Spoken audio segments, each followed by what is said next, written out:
안녕하세요. 재테크농부입니다. 이번 하락장에서는 전세계 10대 억만장자 중 유일하게 자산이 증가한 사람이 있는데요.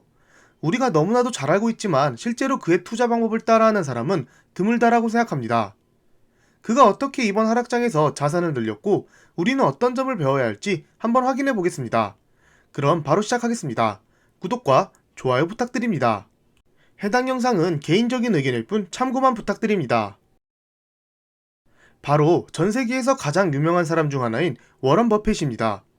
워런 버핏의 투자 전략은 이번 하락장에서도 빛을 발했고 유일하게 자산이 증가했습니다. 하지만 누구나 잘 알고 있듯이 워런 버핏의 투자 전략은 쉬우면서도 실제로 따라하는 사람은 그리 많지 않은데요.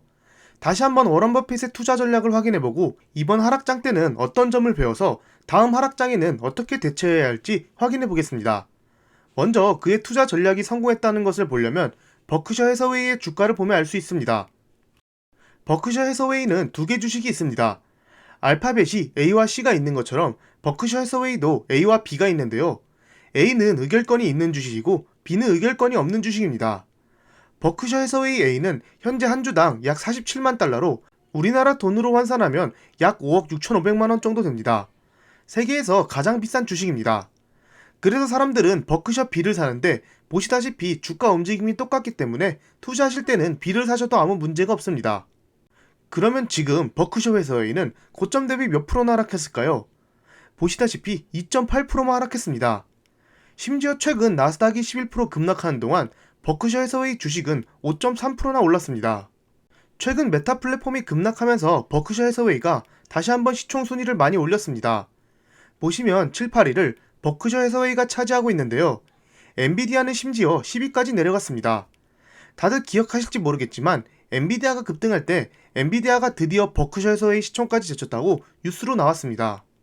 보시면 작년 11월 뉴스로 이 당시에는 버크셔 해서웨이가 엔비디아한테 추월당하면서 워런 버핏의 투자 전략을 바꿔야 되는 거 아니냐라는 말들이 나왔지만 결국에는 다시 크게 상승하면서 역시나 워런 버핏이라는 말이 나왔습니다.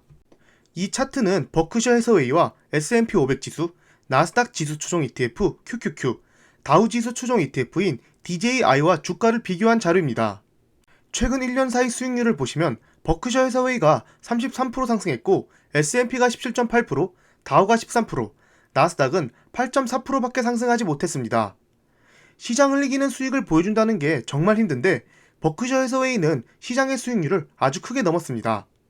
심지어 S&P 상승률의 2배 달하는 수익률을 보여주고 있습니다. 그리고 고점 대비 하락률만 봐도 버크셔 해서웨이는 2.8% 하락했으며 다른 3대 지수를 봐도 이렇게 낮게 하락한 지수가 없습니다. 버크셔 해서웨이만 보유하셨다면 이번 하락장에는 오히려 자산이 늘으셨을 거라 생각합니다. 정말 대단한 회사라고 생각하는데요.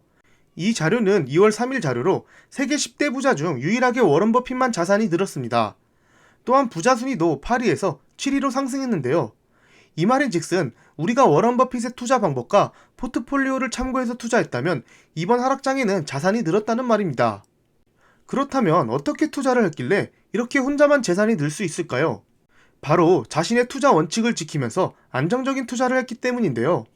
최근 CNBC는 이러한 상황을 분석하면서 기술주의 순 자산이 묶여있는 대부분의 CEO와 달리 워런 버핏은 최근 시장 하락을 견딜 수 있는 다양한 구성의 포트폴리오를 갖고 있다고 말했습니다. 그랬기에 앞서 말씀드렸다시피 나스닥이 하락할 때 오히려 5.8%가량 주가가 상승했습니다. 지금 이 포트폴리오는 작년 3분기 포트폴리오인데요. 이제 곧 4분기 포트폴리오가 공개될 텐데 워런 버핏은 크게 포트폴리오를 변동하지 않으므로 비슷하게 들고 갔을 거라 생각합니다. 작년 3분기 포트폴리오에서 가장 많이 매수하고 매도한 종목인데요. 보시면 그렇게 큰 비중을 매수하거나 매도하지 않았습니다.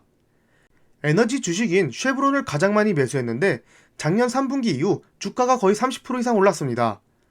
반대로 가장 많이 매도한 에브비 같은 경우 하락했을 거라 생각하실 텐데 작년 9월 이후 무려 30%나 상승했습니다. 어쨌든 큰 변화 없이 좋은 종목은 꾸준히 매수하는 게 워런 버핏의 투자 전략입니다. 그렇다면 워런 버핏의 포트폴리오를 자세히 봐보겠습니다. 역시나 대부분의 종목들의 변화가 크게 없습니다. 미국 은행인 USB와 차터 커뮤니케이션을 팔았고 쉐브론을 많이 매수했다고 나와 있습니다. 상위 5개 종목이 전체 포트폴리오에서 77%나 차지하고 있습니다. 버핏은 그럼 이런 주식들을 언제부터 모아갔을까요? 버핏은 가치주만 모으는 걸로 유명하지만 실제로 가장 큰 비중은 애플입니다. 2016년부터 매수했으며 작년과 올해 큰 수익을 벌었던 것도 애플 덕분입니다. 애플이 최근 가치주로서 자리매김했지만 워런 버핏은 2016년부터 이 사항을 예견한 듯합니다. 그리고 워런 버핏의 코카콜라도 아주 유명합니다. 여기서는 첫 매수 시기가 2001년부터로 나와 있지만 1988년부터 투자했으며 투자 기간만 30년 이상입니다. 그렇다면 워런 버핏이 투자한 이 두 개 종목의 공통점은 무엇이 있을까요? 바로 경제적 해자가 있는 종목입니다. 해자란 원래 적의 침입을 막기 위해 성박을 둘러파서 못으로 만든 것을 의미하는데요. 아래와 같이 성 주변을 물로 막아놓은 것을 뜻합니다. 그만큼 방어에 용이하고 적의 침입을 쉽게 막을 수 있습니다. 그렇다면 경제적 해자란 진입장벽이 높으며 쉽게 넘볼 수 없는 기술력, 이미 시장을 점령한 인프라, 브랜드 가치, 가격 결정력을 지닌 기업을 경제적 해자가 있는 기업이라고 볼 수 있습니다. 한마디로 독점적인 기업이죠. 그렇다면 애플과 코카콜라는 어떤 경제적 해자가 있을까요? 애플은 누구나 아시다시피 프리미엄 핸드폰 시장에서 압도적인 점유율을 가지고 있고 맥북, 에어팟, 아이패드 등 사람이 쓰는 모든 전자기기를 애플 생태계 안에 두고 있습니다. 또한 전기차까지 만들게 되면 생활의 모든 부분을 애플 생태계 안에 둘 수 있는 것이죠. 워런 버핏은 과거에 애플을 투자한 이유로 접착력이 높은 상품으로 사람들을 애플 생태계 안에 가둬둘 수 있다고 설명했습니다. 그리고 애플 로고만 박혀도 그 제품은 프리미엄이 붙고 어디 가서도 인정받을 수 있는 높은 브랜드 가치를 가지고 있습니다. 코카콜라는 누구나 알듯이 코카콜라입니다. 펩시가 2001년 게토레이를 인수하며 음료 시장에서 힘을 내고 있지만 콜라 점유율만큼에서는 코카콜라를 이기지 못하고 있습니다. 콜라는 즉 코카콜라라는 기업을 가리키는 말이죠. 이처럼 워런 버핏의 투자 포인트는 경제적 해자를 가진 기업, 다시 말하면 경쟁자가 쉽게 들어올 수 없는 진입장벽을 가진 기업으로 안정적으로 돈을 벌 수 있는 종목에 투자하고 있습니다. 경제적 해자를 가진 기업 말고도 워런 버핏의 투자 철학은 아주 간단합니다. 바로 자신이 잘하는 기업에 투자하는 것이죠. 워런 버핏은 애플과 아마존에는 투자하지만 알파벳, 메타, 테슬라, 마이크로소프트는 포트폴리오에 담지 않았습니다. 그 이후로 워런 버핏은 페이스북은 멋진 미래를 가진 기업이지만 난 잘 모르기 때문에 투자하지 않는다라고 말한 바 있습니다. 방금 말한 것 말고도 여러 가지 좋은 명언들이 많습니다. 하지만 워런 버핏이 말하는 투자 원칙은 단 두 가지입니다. 제1원칙은 절대로 돈을 잃지 마라이고 제2원칙은 제1원칙을 절대 잊지 마라입니다. 지금 보고 계시는 표는 워런 버핏의 자산 증가 그래프인데 복리 효과로 인해 14살 때는 5,000달러였던 자산이 83세에는 580억 달러까지 증가했습니다. 그리고 본격적으로 자산이 급등하는 시기는 바로 60대 이후입니다. 이처럼 워런 버핏은 누구나 할 수 있고 아주 간단한 투자 원칙을 가지고 있지만 따라하기란 그리 쉽지 않습니다. 다들 단기간에 큰 수익을 보려고 하고 정확한 기업 가치 분석이 아닌 그저 감이랑 주변 말들로 인해 쉽게 투자를 결정합니다. 또한 복리 효과를 보기 위해서는 하루라도 빨리 젊은 나이에 투자해야 하며 앞서 말씀드렸다시피 기업의 가치를 정확히 분석하여 좋은 기업에 투자해야 합니다.